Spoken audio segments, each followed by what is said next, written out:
bless our gathering today. We pray that you will open our hearts and open our mind, God, as we receive, as we hear your message this afternoon. Lord, we pray for your Holy Spirit to be with us in our gathering. Join us, make this place as a holy ground.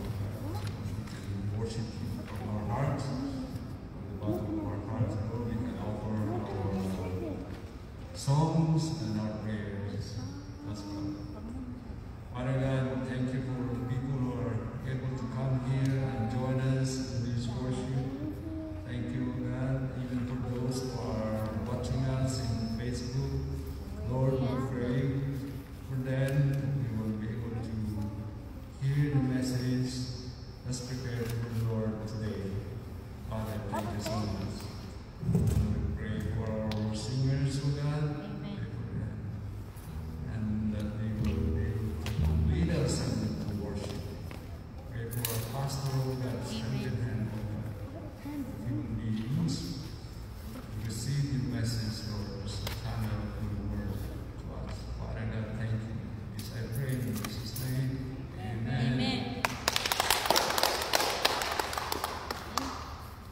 Diwa, kumuha ka ng upuan, paglagyan ng link. Diba na ito? Ano? Hold it.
Okay, you may be seated in the presence of the Lord. We welcome you to our Sunday worship here, the Gospel Fed. Those of you who are watching online, we would like to welcome you.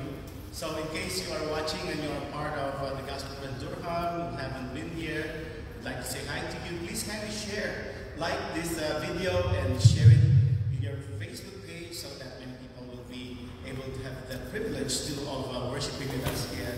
It's already 4:40 here in Durham area. Praise God, because it's pretty much different here in Durham than in Toronto. In Toronto, we are on the red zone already. It's going to be a total lockdown. No more dining, no more gym, no more parties. A little bit further down, the gatherings are narrowed from 10 to a little bit lower than that. But here, praise God, kasi okay dito sa Durham, di ba? Amen. So you guys speak Tagalog because Amen. parang dumudugo na yung ilong ko. Okay, so I'd like to thank you for being here. So if you have your Bibles with you, well, by the way, how many were able to watch the broadcast earlier? The Gospel of Toronto. Nandun na kayo? I guess you can really better to preach. Pwede na kayo accepted na. Pwede na matulog. But nonetheless, we're going to have it approach it in a different way on the second Kings. So if you have your Bibles with you, I'm using my electronic Bible with me on the book of 2 Kings chapter 1. Alright? Okay, we're going to read from verse 7, starting at verse 7 to the succeeding verses. So it says here, 2 Kings chapter 1. Okay, the people involved here is no less than the mighty prophet of the Lord. His name is Elijah, and is going to be meeting with the king of Israel, see Ahaziah. So this is what happened here on verse 7. The king asked them, "What kind of man was it who came to meet you and told you this?" They replied, "He had a garment of hair and had a leather belt around his waist." Verse 8. Then the king said, "Oh, that was Elijah, the Tishbite." Verse 9. Then he sent to Elijah a captain with his company of 50 men. I want you to underscore this. The king sends a delegation to invite Elijah to come over for conversation, and he sent a captain with 50 men as a backup.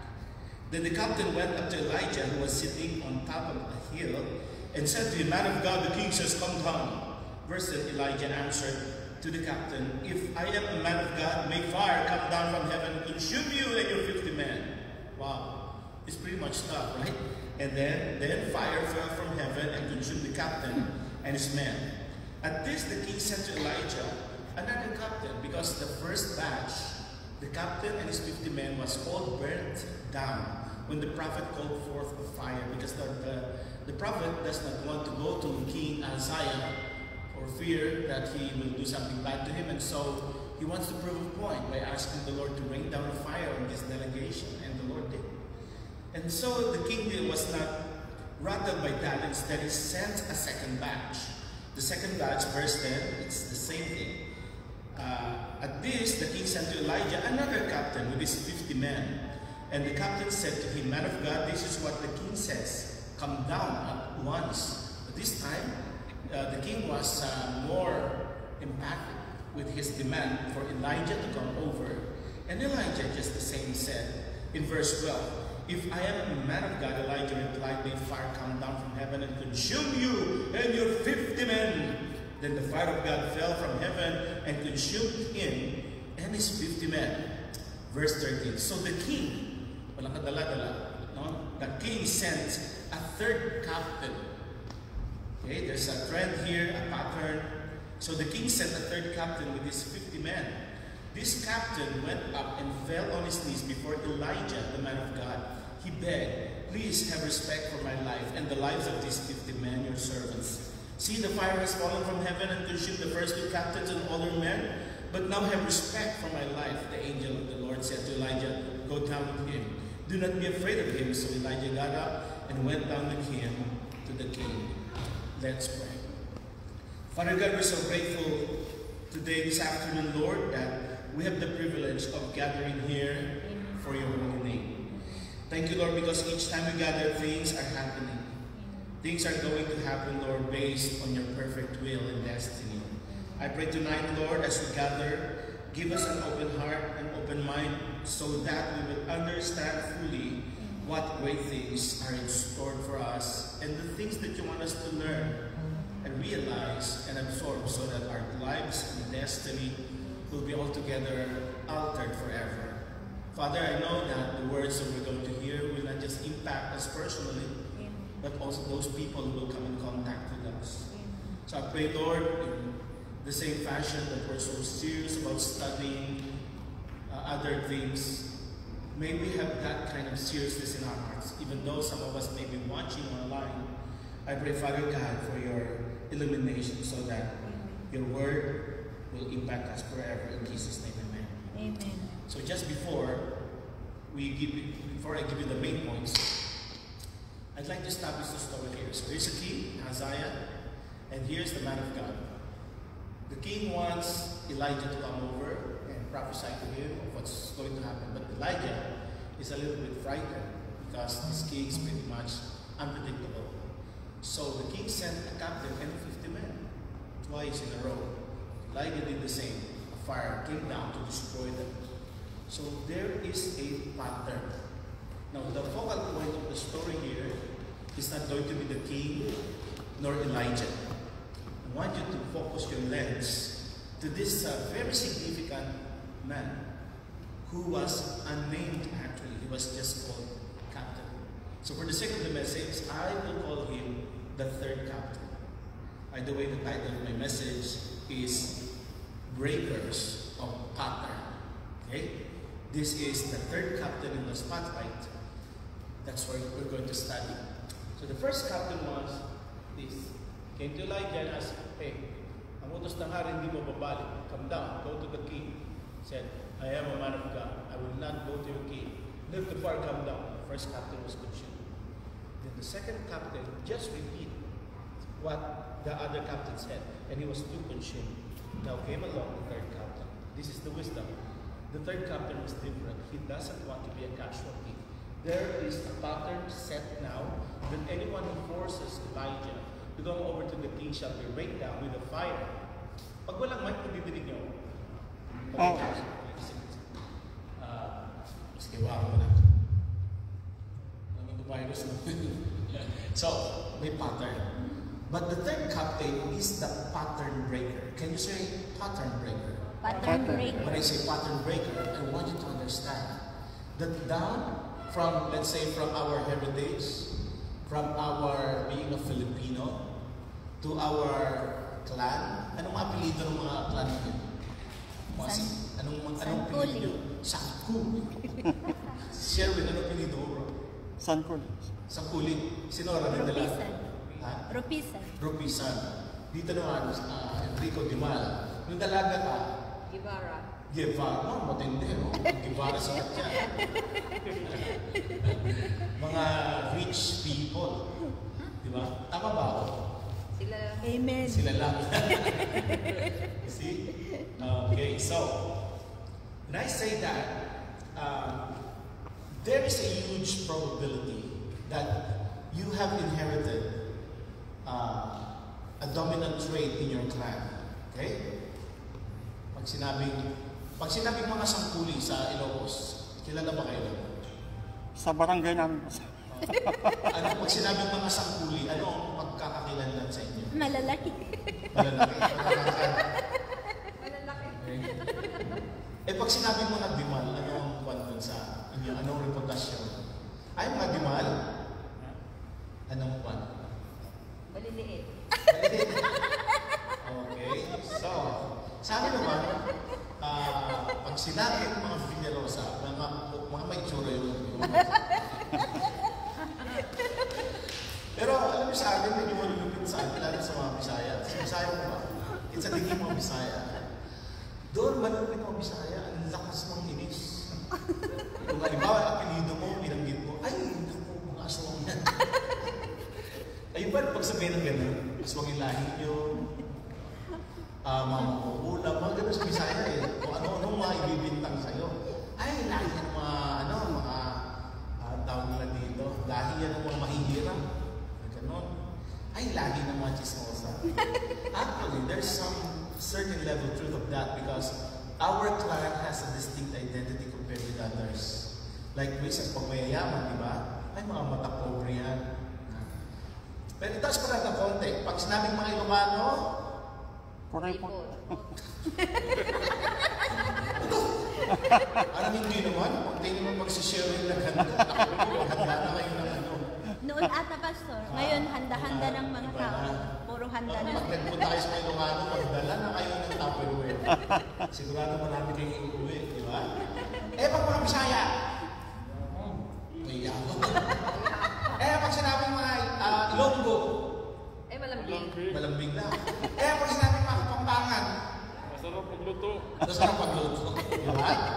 So, may katotohanan doon. In every clan or in every family, there is a prevalent trait.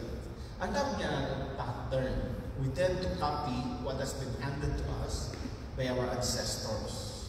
Kaya normally, may mga masasamang nangyayari sa atin na pattern. I'm talking about negative patterns. Halimbawa, yung sa lola ko namatay sa stroke, high blood. She was 56 years old. Ang mother ko namatay din sa stroke, 54. Mga kapatid, 54 na ako. Malagpasan ko lang yung 56, na-break ko na ang pattern. Sa 54 na ako yan, kailangan umabot ako. Ilang buwan na lang, December 25 ang birthday ko. 55 na ako. Kaya gusto kong malaman niyo po, ngayon pa lang, tumatanggap na ako ng kita. Hanggang ano to, March. Okay? Okay, mamadali. Huwag masyadong mamadali. So, 55 na ako itong December. Malagpasan ko lang yan, na-break ko na yung ng nanay ko. Pero nakakatawa, si tatay ko namatay siya, 2019, last year lang, 88 siya. Oo, 88. Kaya yun ang hahabulin ko. Kaya pag namatay ako, ilang taon pa ako, di ba? So yung lolo ko naman, nung namatay siya, 82. So di ba, sa father's side, may magandang trending. They live a full age. Tapos ang tatay ko, hindi sila mga sudden death. Ang tatay ko talagang graduate siya ng hospital. And then wala siyang struggle. Naka-live pa sa Facebook. Pinanonood ko na nire-resuscitation gano'n sa Philippines. Kaya talagang, kung kayo lalagay sa ganung kalagay, makikita nag-aago buhay na, di ba? Tapos nasa Toronto kayo, halfway around the globe. Di ba? Nakakaano yun? Parang hindi mo alam gagawin mo. Alas dos na madaling araw. Hindi ako makaliyak dahil natutulog na si Ana at yung mga bata. Kaya naglagay na ako ng ulat sa mukha. Para hindi ako maano, baka mamaya mag-911 ng mga kapitbahay o nangyayari. So, inolo ko rin ganun din. Gradual din siya. Alam ko, may pattern. Okay? May high blood. Naku po, may high blood ako. Sino-sino yung high blood? May high blood. Nagme-maintenance. Maganda siguro magpag-emphasize sa pastor, pataasan BP. Sino kaya mananalasan? Kaya pataasan ang blood sugar. So ngayon, I'm trying to understand my pattern sa family. Kasi before we came to know the Lord, na-late na ng konti, 14 na ako. Tapos tatay ko may edad na rin. Kaya late namin nalaman. Pero ngayon hindi ako papayag dahil ngayon kilala ko ng Lord, hindi tatawid sa mga anak ko yan. Sino siya naniniwala? Hindi tatawid sa anak ko. Amen. Yung mga sakit-sakit na Amen. Hallelujah. Amen. Amen. Naniniwala Amen. ko. Pakisabi, cancer dyan sa mga Cancer. So, let us understand this, that there is this prevalent pattern, negative pattern that's being handed down to us and our next generation until somebody blows the whistle and say, stop! It has to be stopped. Amen? Yung third captain, napansin niya na, may pattern. First captain, nasunog, plus is 50 men. Second captain, nasunog, plus is 50 men. Now I'm the third one. Tatanggapin ko ba? Shall I accept what has been patterned after year? No! He begs to disagree. Kaya number one, gusto ko i-underscore in verse 14, it says here, see, fire had fallen from heaven and consumed the first two captains and older men, but now have respect from our life, sabi ng captain sa verse 14. Number one, point number one, in case you're taking down notes, ito po aking gusto i-quote sa inyo, i-share, refuse to repeat. Do not allow yourself to be a repeat of the generations past. Kung ang tatay mo ay, kung ang lolo mo ay nagkasakit ng ganito, tatay mo, huwag kang papayag na mangyari sa iyo. Kung ang lolo mo mahirap, tatay mo mahirap, huwag kang papayag na ikaw mahirap din. Amen? Amen. Kung ang nanay at tatay nyo, yung nanay, lola mo, mahilig sa away, nanay mo mahilig sa away, pagdating sa iyo, hindi ka na palaway. Ikaw ay man ang woman of peace. Amen? Amen. Kasi may tendency talaga na ulit na mamana natin because of the absorption from, muna as a Filipino, national level, or muna as an Asian, pangalawa as a Filipino, pangatlo as a clan, pangatlo as a family, and then down to your DNA, and then down to your genes. Did you know that the death of Jesus Christ can actually alter the genetic code that you have? Amen. Did you know that even in your DNA, Jesus can erase all the irregularities and all the scandals in your DNA to the point that from you to your next generation, the Lord can do great wonders. Hindi tatawid ang curse yung family. Hallelujah. Amen. Hindi tatawid yung mga Amen. sakit. Hindi tatawid ang Amen. mga masasamang ugali na pinasa sa Amen. inyong mga forefathers. Your Amen. next generation shall be cleansed by the Amen. blood of Jesus Christ. Amen. Refuse to repeat. Amen? Amen. Sabi na, history repeats itself. Sabi mo, no. No. My history will be different. Amen? Amen. Hallelujah. Kung ang history ng inyong family ay let's say, ganito po, no? Ito, hindi ako nahihiyan sa pinto kasi proud ako dahil may ginawa ang Lord. Ang history ng family namin sa mother side, ang lola ko, 5 anak, iba-ibang tatay ng anak niya. Isa doon ang nanay ko.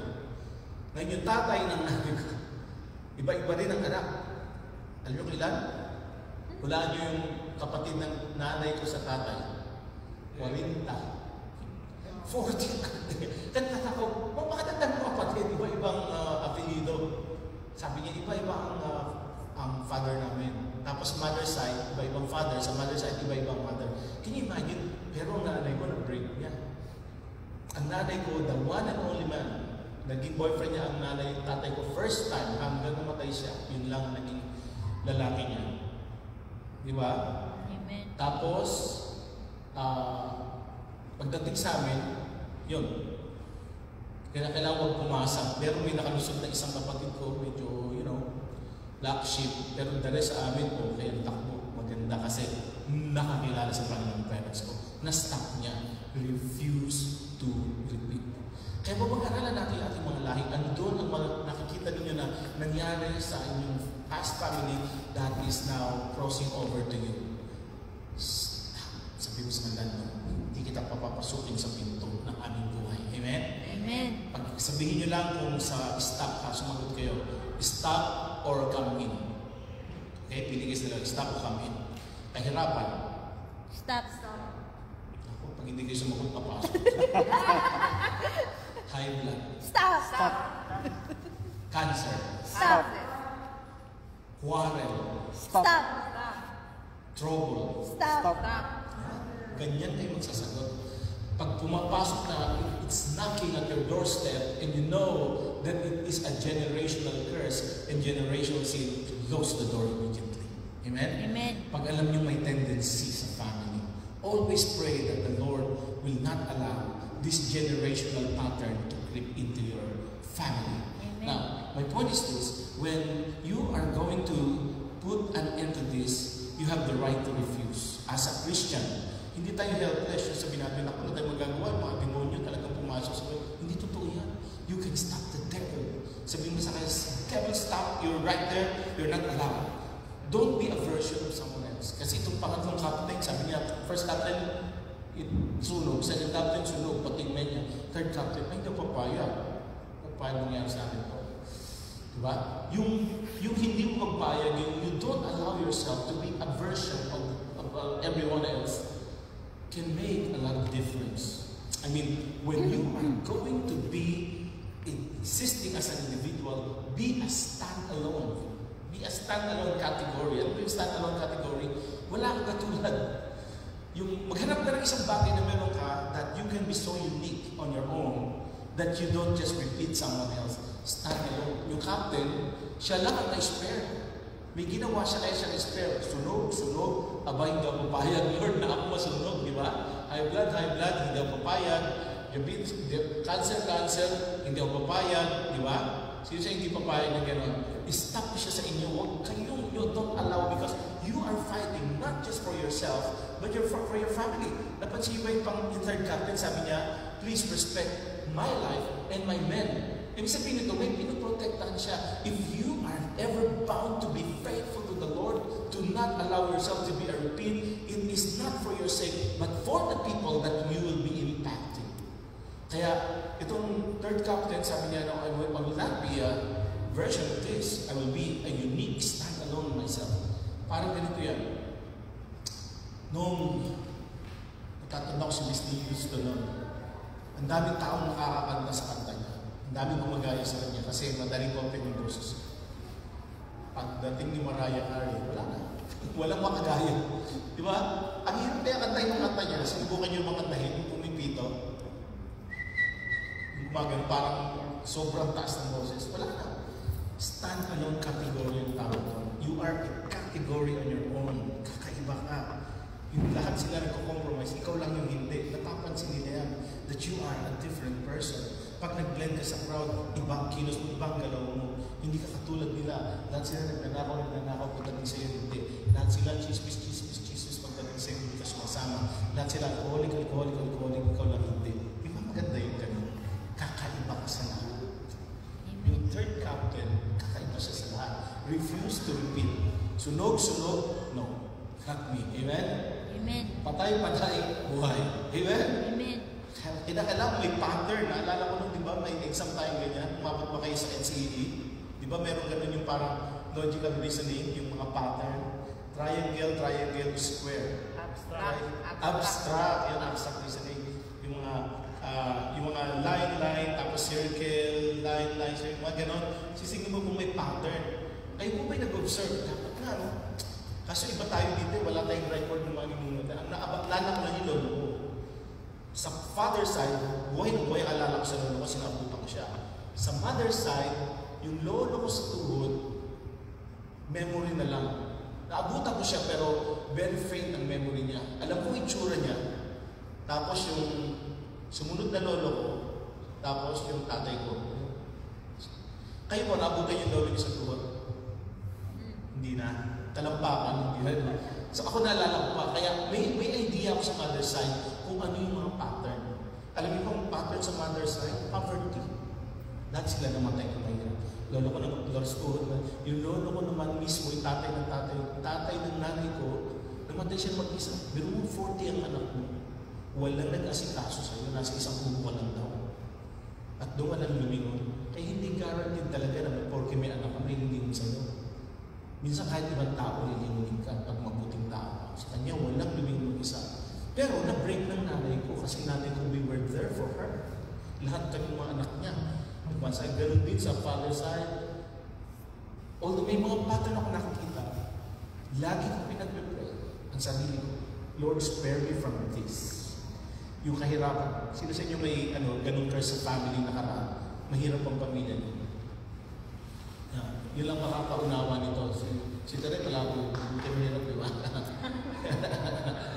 mga rich kids. Pero pagka mahirap kayo, ang hirap maging mahirap. Tama ba? Tama. Sobrang hirap. Naalala ko yun? Sino nakapagbulang na ng kape? Ako nung bata. Star margarine. Ako asin. Asin. Sino yung ang ulam nyo sa kanin? Kanin din. Di ba kaya pag mahirap, hindi ka may kanin pa. Yung iba nag-imagine na lang. Lagyan ng lang. asin yung kanin. Patis, toyo. Sino nakapag, ano na rin yung, lagyan mo mantiga, tapos toyo, haluin mo. Ang sarap kaya, di ba? Alala ko yan noon. Ang kanin namin, basmati, yung toyo namin, kikuman. Tapos olive oil. But what I'm trying to say is, i-break ko to. Kung ang lolo ko namatay sa hirap, ang tatay ko hindi rin namatay, hindi mo yumaman, hindi mo siya naghihirap talaga. Hindi daw papayag sa buhay ko. Amen? Amen. Naniniwala po ako, lahat tayo, pagpapalain ng Panginoon. Amen. Amen? I pray na ang pangarap niyo magkalato. I pray na kayo po ay maging matagumpay. I pray na kayo po ay mamamatay ng may kaligayahan dahil ang inyong mga anak lilingin sa inyo. Alam niyo yung pinaghirapan ninyo, pinagpapala isa-isa ng Panginoon. Amen? Refuse to repeat. Number 2, ito na mga pakalong point is that revoke. Revoke the inevitable. Ano po ibig sabihin ng revoke? Revoke means put an end to the validity of the operation of a decree, decision, or a promise. Limawa, may valid na yan, no? I-revoke. Para yan sa, sa mga batas, no? sa Senate o kaya sa Congress, i-revoke yan, i-repeal ang law. My goodness. Itong generation natin, namulat ang generation ng Toronto na sa araw na lang, pwede na ikasal ang parehong babae, parehong lalaki. Di ba nung araw, pag gano'n, di ba nasasyak tayo sa gano'n? Nabutan niyo ba yung nasasyak pa yung mga tao sa gano'n? Ngayon hindi na. Normal yan, makikita niyo parehong babae, parehong lalaki. Ngayon, makikita mo rin sa batas natin dito, allowed na, ang nakakasyak is, pag bumati ka ng Merry Christmas, ganun sa'yo, Happy Holiday lang. Saka nakakita, mas gusto pa lang Halloween kaysa sa Christmas. Tapos may batas na bawal magbatian ng Merry Christmas sa mga public schools, bawal na ang prayer, bawal na ang Bible. We woke up with this as a law. I think it will take a whole generation para ma-repeal ang law na yan, i-allow na ulit ang Bible, ang prayer sa mga public schools, mga hospitals. In fact, sa Amerika, pinush na ulit ang agenda na huwag na maglalagay ng Bible sa mga hotels. Can you imagine? Naabutan natin yan. Yung bagay na hindi natin mapaniwalaan ng 1970s, ngayon, parang ordinary na lang. Who did that? Siyempre, mga politicians na hindi nakakilala sa Lord. Ngayon po, ito po aking gusto i-share sa inyo. Sa buhay natin, may mga bagay na inevitable. When we say inevitable, yan yung tinatawag na point of no return. Yung talagang papunta na roon, hindi ka na makaka-atras. Sino sa inyo napasubo na sa ganun? Pag may pumatok sa bahay nyo, parang daw makatanggi. Mga networking, diba, sa utong na kung may kapangyarihan ito, pag ginamit mo ito, tanggal mo.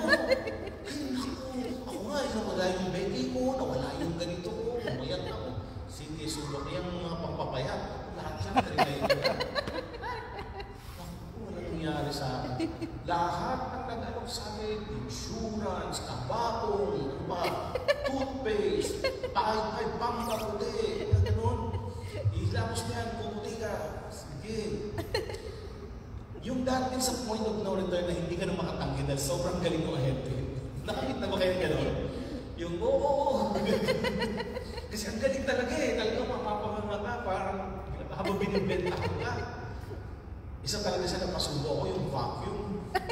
Rainbow? Oo. Pero di naman ako nagsisi kasi sobrang linis ng ganda talaga niya. Tapos mula noon, hindi na ako na asthma, yung ang linis ng air sa bahay. Mula nung nagkaroon kami noon, lagi siya umaandar lang sa tabi.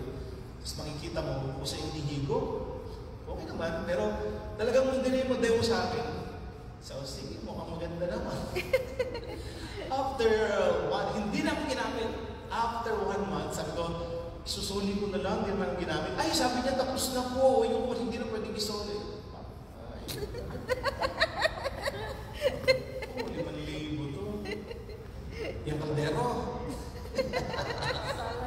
Salad Western. Sino sa inyo may kaldero? Salad Western. Ang galing, di ba? Sabi ko, nakakaano naman talaga. Actually, meron din kami, gusto ni Ana.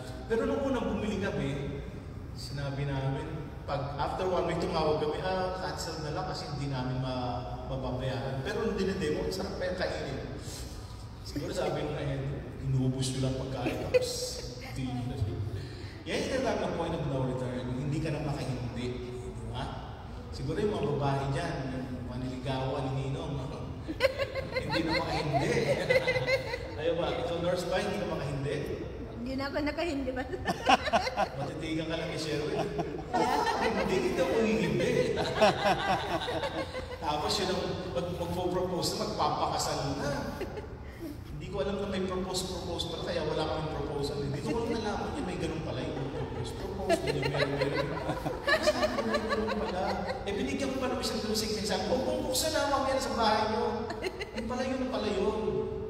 Di ba? Point of no return. Yan yung mga tipong pag sinabi siya ng doktor, naku, yung sugar mo, magbawas ka na ng kanin, borderline ka na. Ano gagawin mo? Ang kanin ang sarap. Kaya next tingin sa'yo, wala na. Ganun nangyari sa akin. Nasabihan ako, you're on a borderline. You need to stop eating this. Okay, wala sa akin. Sunod na check sa akin, lagpas ka na. Di ba ang normal is 5.7? 8 ba? 5.8? Nung na-borderline ako 7, sunod na test, ilan yung ilan? 13. Taas. Kaya wala yung mata ko, labo na nag-driving class ako, labo na yung mata ko. Yung pala, nagpas na ako sa 13. Kanin pa more. Yan yung point of no return. Hindi mo na mabawi ngayon. I have a good news for you. When you are with God, you can actually ang tawag dito, point number 2 natin, revoke the inevitable. Pwede mong bawiin in Jesus' name. Kaya nga naman tayo si Lord sa atin dahil binabawi natin ang lahat. Amen? Amen. Kaya pumunta ka sa kantang anyway, binabawi ko na lahat ng mga pangako ng Diyos sa akin na napabayaan ko. Binabawi ko na aking kalusugan. Binabawi ko na aking family. Binabawi ko na aking payapan. Binabawi ko na lahat ng binitawang pagkakamali. In Jesus' name, may karapatan ka. Kasi itong lalaki, yung third captain, sabi niya, please, have respect for my life. Na-revoke niya. Inevitable, uulan na siya ng apoy. Bigla sabi niya, please, man of God, please, give it a second thought. Give respect to my life and to my men. Tapos ang angel bumulong sa kanya, go ahead and go to the king. Not abort what has been supposed to be a sure destiny for him to be burned, like the first 2 captains, was cut off shortly. Why? He did something. He revoked the inevitability of the fire coming down from heaven. Sabi niya, huwag naman ako. You see, the Lord gives us a second chance to turn around and change our lives. Amen. You don't need to give your life to the devil and say, wala akong magagawa eh. Kaya yung mga sinasabi lang, hindi ko naman kagustuhan to. Kung naman kasi sumusunod lang naman ako. Siyempre, kung saan ka namulat, doon ka. Siyempre, nakamulatan na namin to. Lahat kami, buong family namin. Adultery. Kasalanan. Adultery din ako. Buong family namin. Magnanakaw. Wala naman ako magawa. Minana ko sa magulo ka. Hindi totoo yan. It's not true. You can beg off. Not me. Not in my house. In the name of Jesus. Amen? Amen. Can you say that? Not in my Amen. house. Amen. Not here. Not now. Amen. Not today. We're not going to die of COVID.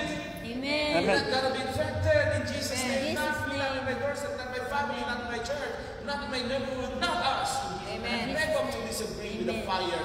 Ginanon yan, captain, ang galing. Doon ako natuwa sa captain na ito. Hindi siya nagsabi lang na, latag na ako, ayun talagang nagana sa atin. Isang malaking kalokohan.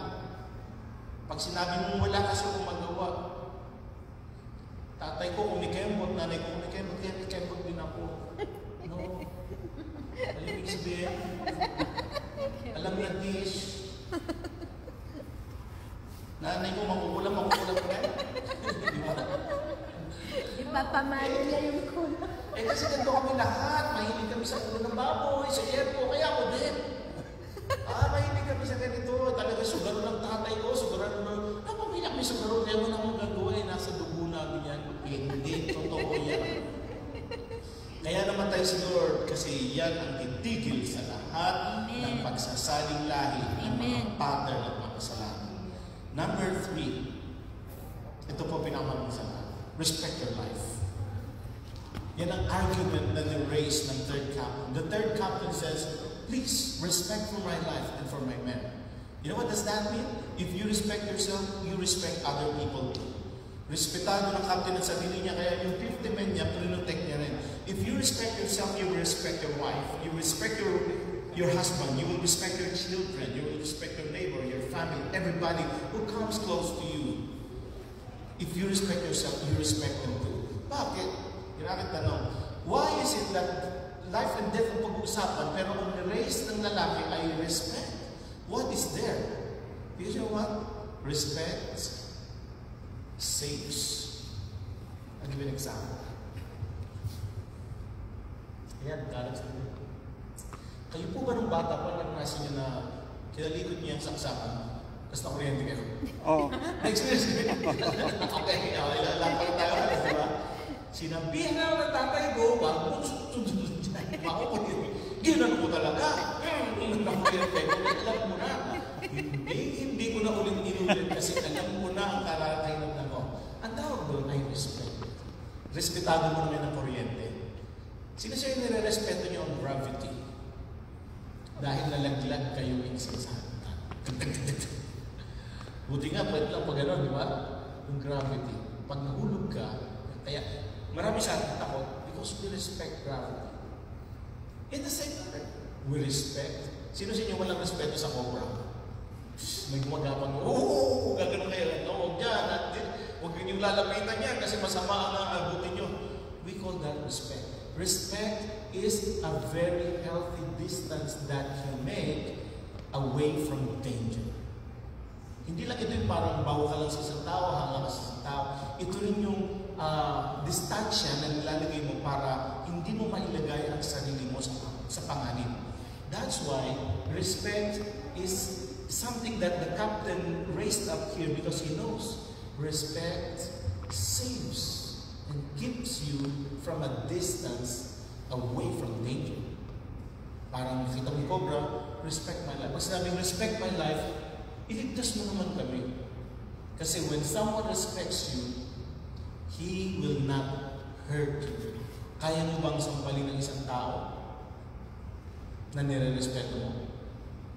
Ang bunso kong anak, 2 beses, proud kami sa kanya kasi dahil sa kanya, pinatawag kami ng principal sa office. Twice kami na office kasi nangagat.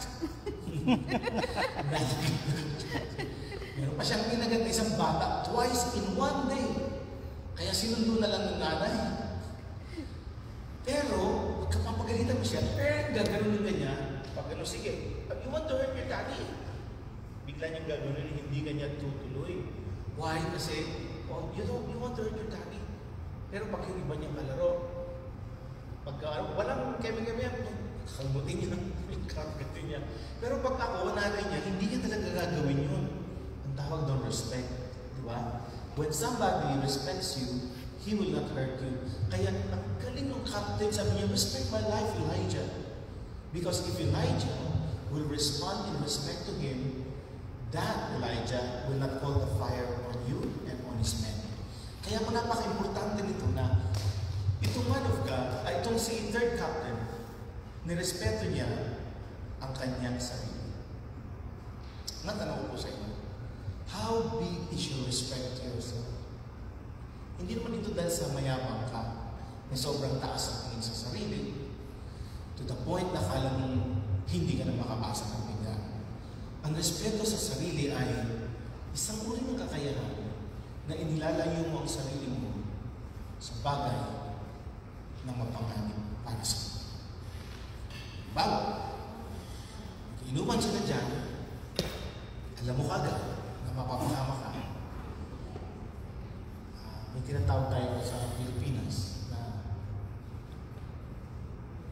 uwihi. Uuwi para uwihi, pero hindi na babalik. Kunyari, sige, dyan lang kayo. Hihilan ako sa kanya. Tapos paalam ka na. Why? Para hindi ka ma-involve. You know what I mean? Can you follow? Yeah. When you begin to see yourself as somebody worthy of protecting, respect comes in the play. Kaya pag may respect ka sa sarili mo, hindi mo siya sinusubok sa mga bagay na mapapahamak ka. Pagkos, dadalhin mo siya sa sitwasyon na ang sarili mo ay ligtas sa panganib. Kaya ang isang prostitute, the moment na ma-pick up niya yung salita, may value ka, meron kang dakal pa rin natitira, doon matatapos ang pag-yakap niya sa isang sitwasyon na sisira sa kanya. Sabi ng isang bata na naging prostitute siya, tinanong siya ng isang, bakit ka pumayag na ganyan trabaho? Sabi niya, alam mo, mula nung ako ay hinalay ng sarili kong pamilya, wala na akong value sa sarili ko. Kaya para sa kanya, ang prostitution ay wala. Kasi tingin niya sa kanya, wala siyang value. Pero pag ang isang tao, nakita mo yung halaga mo, wow, pala ako. May kwenta pala ako. Doon mo makikita, iniiwas mo lang sarili mo sa mga bagay na magpapababa ng value. So respect is not just keeping a safe distance away from danger. Keeping it. Respect means putting a value to yourself to the point that you don't want this value to be degraded. Kaya yung third captain, sinabi niya, I beg of you, please respect my life and the life of my men. That means, please value us as worthy of not being rained down by fire. Boom! Sira agad ang pattern. Hindi siya nasama dun sa mga pattern na na-establish dahil sa kagagawa ni Ahaziah. So mga kapatid, ito po ang ating message ngayon. Tatlong bagay ang iiwan ko sa inyo. Number one, you have to refuse to repeat the history of your family. Number two, you have to revoke the inevitable. And number three, respect your life. Ito po ang ating message ngayon. Kaya po ngayong gabi, bago tayo magtapos, hindi ko sa inyo lahat tayo tumayo. I would like to pray for you. Hallelujah. I would like to give you this momentary experience with the Lord. I want you to think of yourself. Do you see your value, your real value, not from the way other people see you, but the way God sees you? Oh, you're so valuable, kapatid. Huwag mo sayangin ang iyong buhay, ang iyong oras.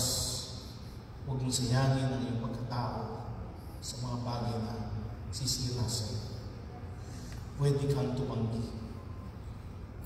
Pwede kang mag-revoke. Lahat ng makakapagligtas sa'yo, nasa bibig mo. Confess. Revoke through your confession. Because when you do, your life will forever change. I-confess mo rin yun sa anak mo. I-lift up mo ang value ng iyong family, ng iyong asawa, ng iyong anak, ng iyong mga apo. Always affirm their value before the Lord and the value of yourself. Father God, we would like to thank you for this afternoon. We are here, Lord, to thank you and to worship you and to understand your great plan for us. Father, I pray, Lord, help us to be like the third captain who had confessed and demanded a respect on himself and for his man, and thus he was saved.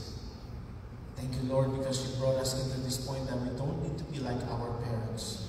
We don't need to be like our grandfather, grandmother, and our great-great-grandmothers, grandfathers, whoever they are.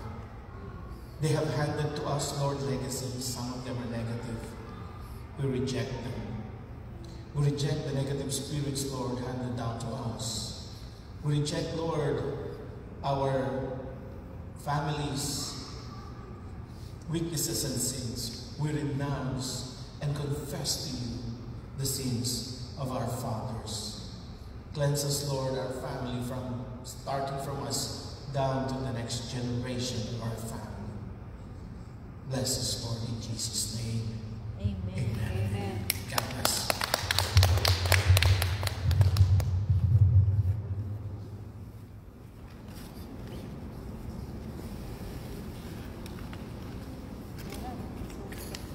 Lakas ng hangin.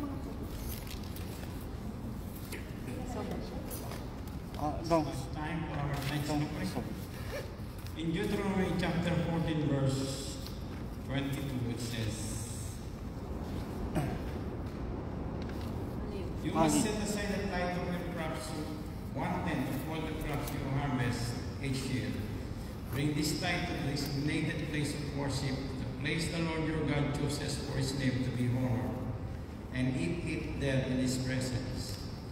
This applies to your tithes of grain, new wine, olive oil, and the firstborn males of your flocks and herds. Doing this will teach you always to fear the Lord your God." The Bible teaches us, the Bible makes the purpose of tithing very clear to us, to put God first in our lives. We are to give God the first and best of what we earn. For example, what we do first with our money shows what we value most. Giving the first part of our paycheck to God immediately focuses our attention on Him. It also reminds us all we have belongs to Him. A habit of regular tithing, so I know that you are doing that, can keep God at the top of our priorities and give us a proper perspective on everything we have. Amen. Amen. Let's pray for our tithes. Heavenly Father, once again, O Lord, we just want to thank you, Lord, for our life, for our work, O Lord, so that we can continue to give back to you, Lord, the tithes that is due to you, God. Also, Lord, we thank you, Lord, for our health. We just give up unto you, Lord, the tithes that the offering that we are going to give, O Lord, bless this multiplied so that may we use only, O Lord, for the furtherance of your kingdom here on earth, God. Thank you, Lord. We give up unto you, Lord, the giver of God. Bless them, O God. And we thank you, Lord, for all of this. In Jesus' name we pray. Amen.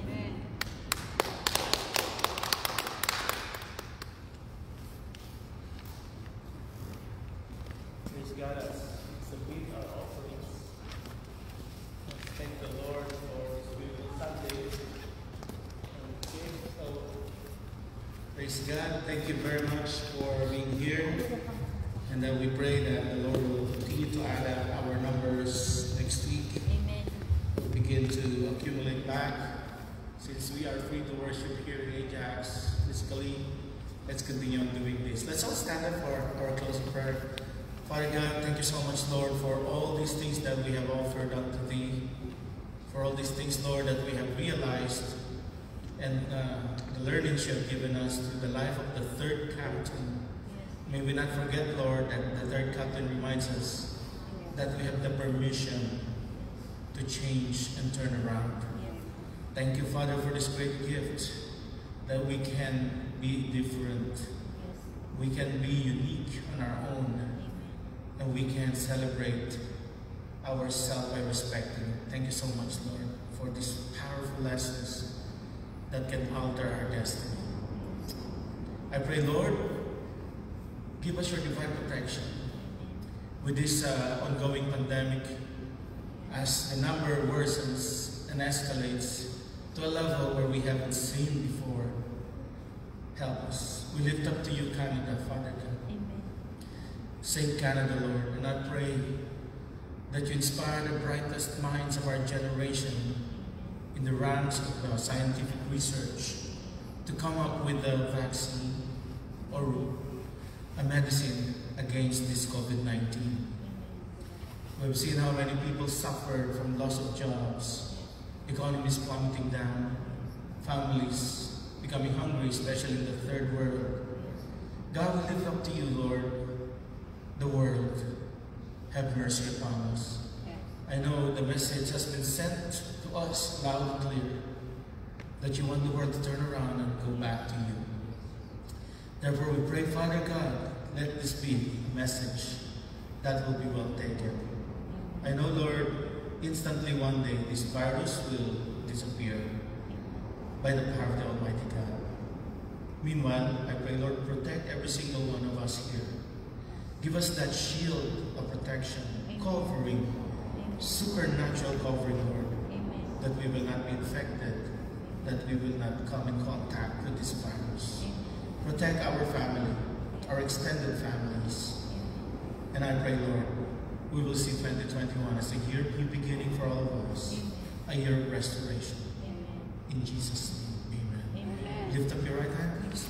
May the God of peace, who through the blood of the eternal covenant that brought back from the dead our Lord Jesus, the great shepherd of the sheep, may equip you with everything good for doing his will, and may he work in us with what is pleasing to him, through Jesus Christ, to whom be the glory forever and ever. All God's people say amen. Amen.